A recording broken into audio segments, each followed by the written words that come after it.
Hey, friendo, Steve here. Hold on, I was sighing when you started. That's appropriate. We can keep that in, but I'll All go right, again. Hey, all right. friendo, Steve here, And Larson. and welcome back to Going in Raw. Unfortunately, we've got another one of these breaking news beefs, which I guess true to their word, WWE had said, or it had been noted. I guess I don't know if Nick Khan officially said this, or if it just came out with one of the wrestling sites that releases would be a semi-regular thing, more regular than in the past. In the past, generally speaking, there was like the yearly release of wrestlers. Post WrestleMania. Yeah. Right. So we are getting word now, and this is coming 2 hours, an hour after the conclusion of a quarter three earnings report call, where WWE once again boasted of surprisingly surprisingly, what was it? What was the word that was the term that was used? It was like surprisingly more Better than expected. Better than expected. Profits. And they release, at this point, it looks like, I believe you said 17 wrestlers? And that was before the latest name, so I think it's 18 now. 18 talents. I suppose we could name them at this juncture. This is who these have been reported by Sean Ross Sapp. He has a list on his Twitter. They are as follows: Karrion Kross and Scarlett, B-Fab, Grand Metalik and Lince Dorado, Katrina Cortez, Ember Moon, Frankie Monet, Trey Baxter, Jeet Rama, Oni Lorcan, Zeta Ramir, Jesse Kamea, Nia Jax, Keith Lee, Harry Smith, Mia Yim, Eva Marie. Some of those people they just signed. Harry Smith hasn't been on TV yet. He hasn't even been on TV yet. He was like he did like a SmackDown match once that was like a dark match that they did. Yeah. I mean, I don't want to start like power ranking, which is more shocking than others, but there are obviously some standouts here. Keith Lee, I mean, obviously he himself had discussed his bout with COVID, and so that had put him out of commission for quite a while, which it, would obviously. Mm-hmm. So I mean but they just rebranded him as Bearcat Keith Lee with like a new attitude. Nia Jax, consistently a featured performer. Yeah, that one's really surprising. That one is very Keith Lee surprising. Nia Jax is really surprising. Karrion Kross, which, given they seemingly intentionally torpedoed his main roster debut, fumbled every single appearance on Raw, have now released him and Scarlett, a pair that had seemingly tons of potential as a duo, as a package, with all the theatrics that we saw with them in NXT.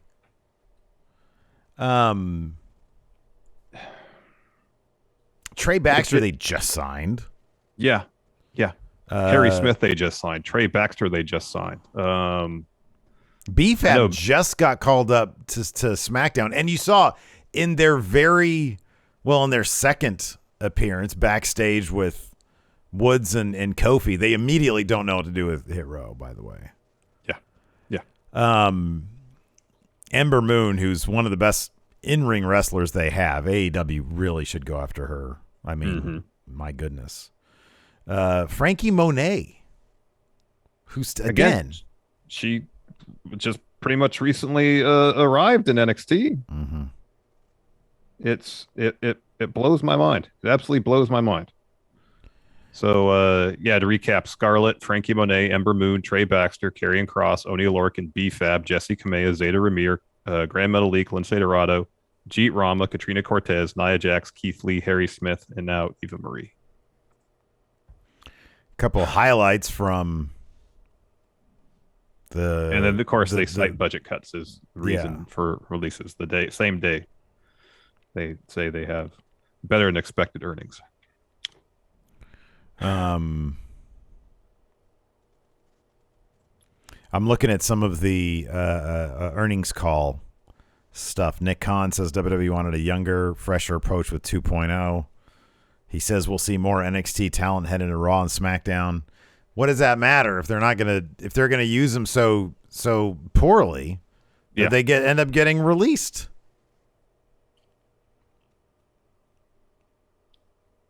They talked about the metaverse in this call, for God's sakes. Do you think any of them actually know what the fuck the metaverse is? No. It's a buzzword right now. Yeah. So they mention it.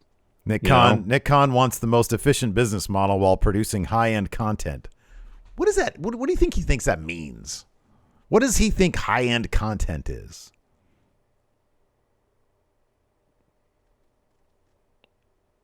I don't know. Don't know. Oh, but Stephanie notes that WWE is the #1 sports brand on TikTok. Mm-hmm. And that WWE is compared to Marvel, who, by the way, pays their people hand over fist. Not the actual creators that made the shit, though. No. So maybe there's an appropriate parallel there. She put over the zombie integration. She really liked the zombie integration. That was cool. I'm kind of at a loss for words because even though, like WrestleVotes tweeted earlier today that the word was coming, there was going to be releases. And at first I was preparing myself for it, but I was like, they wouldn't announce releases the same day as an earnings call, would they? Same day. I know. I was thinking about that too.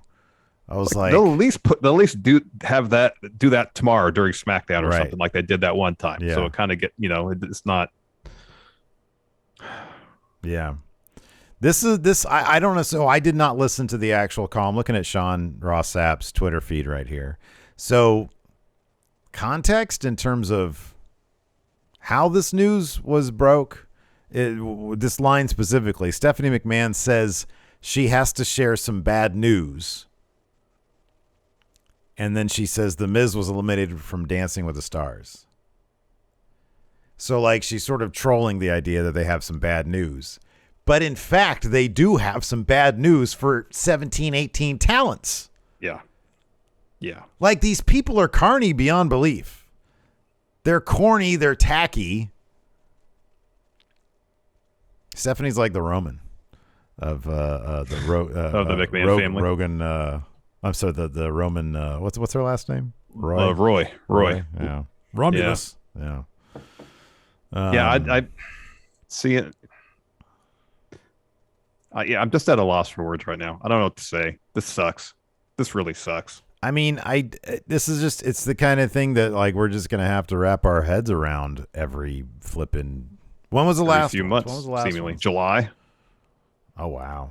I think July was. Are they evaluating talent? Seemingly, they're evaluating talent every quarter now. What was I don't mean to put you on the spot. If you remember, was there one a quarter prior to that? Was there a release? It was prior to that? Well, now early November. It was July, and then it was April. April, okay. So yeah, roughly every 3 months. I mean, they're just going to be blowing through talent, signing up more talent, developing, calling up. Hey, if we can't figure them out, that's it. I guess so. So. Yeah. Yeah, I guess so. Yeah. Frenzy54 here in the chat says, who would even sign with them now? I mean,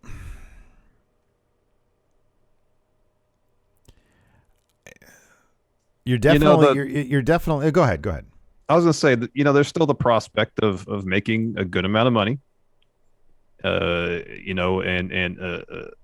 achieving success on the largest platform in all of professional wrestling. And I think that would probably, the prospect of taking on that challenge probably appeals to people. I'm sure some people, there's wrestlers out there who, since they were young, dreamed of wrestling in WWE, and say, hey, I'll give it a shot. What's the worst going to happen? I'll get released 2 years into my deal, and then my name has been out there. Hopefully, establish a brand for myself, and I can either go somewhere else, go to the indies, so on and so forth, and go from there. And I just feel like we say that all the time. That a lot of these wrestlers that were unfortunately released today, all immensely talented. I'm sure all of them will find a new home, to pursue their wrestling endeavors. It's a bummer to see people lose their jobs. Yeah, it is. Just it is. And to see quarter after quarter WWE making record profits or better than expected money, and then to just be releasing wrestlers, it's a bummer. It's a bummer. It just is. It's just a bummer. It is. I mean, I think your assessment on why people would sign with the WWE is apropos, because they are probably the largest employer of pro wrestlers, I would think, on the planet. They probably have but they probably have, like, en masse, the largest collection of pro wrestlers under contract. I would think they probably still have the largest roster. Yeah.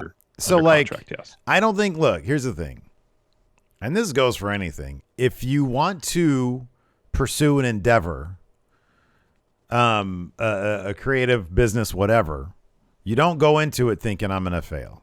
You don't go into it thinking I'm going to sign, WWE's interested in me, that I'll probably not make it. I'll probably go there and I'll end up a Keith Lee or a Karrion Kross. You think to yourself, I have what it takes to get to the top. That's the mentality you have to have if you're going to be ambitious. That is ambition. I just hope that everybody going into it understands completely what you are getting into. Yes, And they go into it's really not. I mean, I think that it's clear that the management in WWE is quite a bit different than management in AEW, or probably in a number of other places. But still, AEW does give you the biggest. I'm sorry, WWE still gives you the biggest platform, et cetera, et cetera. So yeah, I think you don't go into it with the mentality of, hey, I'm going to fail. You go into it with the mentality of, I'm going to main event WrestleMania. And if you get released, I'm sure this is shocking to any number of the people on here. Yeah. But you can't go into anything. You can't put your name on paper blindly. Yeah, you have to go into the situation with eyes wide open. Yeah. You got to know exactly what you're getting into. Yeah, you go in there, you bet in yourself, thinking, I'm ambitious, I'm confident in my abilities, I feel like I can get to the top. But apparently nowadays they don't give you, or they're not going to give you much latitude if whatever you're doing, whatever creative they give you, doesn't work, even if it's completely out of your hands. Yes. Yeah. I mean, when you and I were working in Machinima back in the day, and those first waves of layoffs happened, I didn't think to myself, well, I better jump out of this shit, but I think we both started thinking, okay, we need to start thinking about a post Machinima land world for us.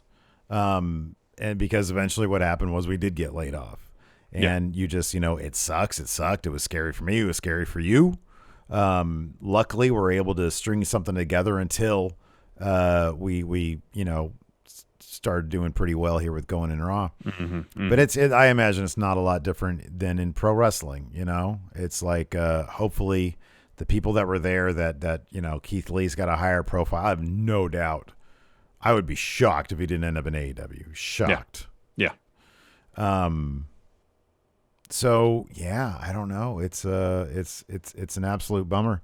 Jitsul here says WWE hoarding talent during NXT's heydays, having really awful consequences. I mean, you can definitely look at it that way.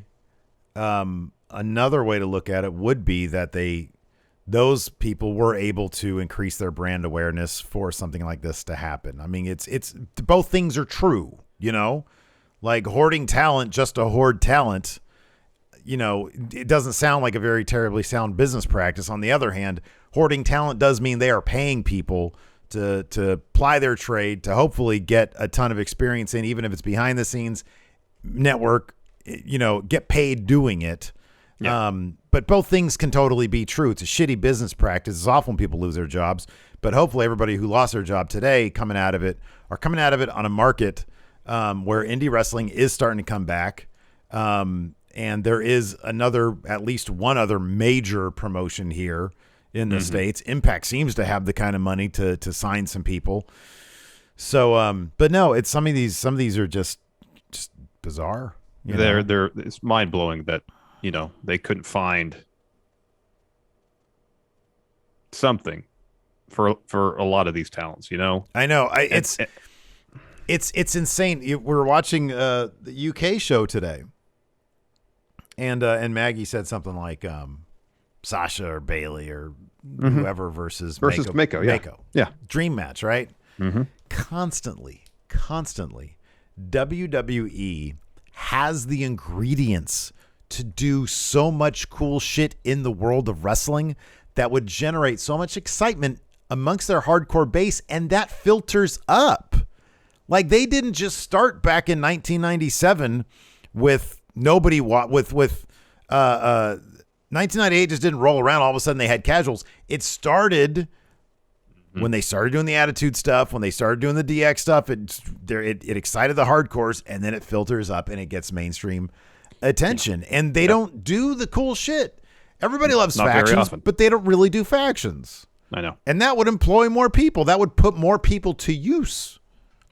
Yeah. Instead of having rematch after rematch after rematch, you could have fresh matchups on a weekly basis with the number of people you have. You could have in one place under a unified tag division, the best tag team division on the planet. And I'm even looking at AEW's, but you got across all their brands, they got some great tag teams in WWE, but their tag team divisions are basically in ruins because they just don't know how to manage their shit. So to recap, I know we're streaming this as we're talking. Some people might just come in. So this is as of now, the list of releases. Scarlett, Frankie Monet, Ember Moon, Trey Baxter, Karrion Kross, Oni Lorcan, B-Fab, Jesse Kamea, Zeta Ramir, Grand Metalik, Lince Dorado, Jeet Rama, Katrina Cortez, Nia Jax, Keith Lee, Harry Smith, Mia Yim, and Eva Marie have all been released by WWE. Yep.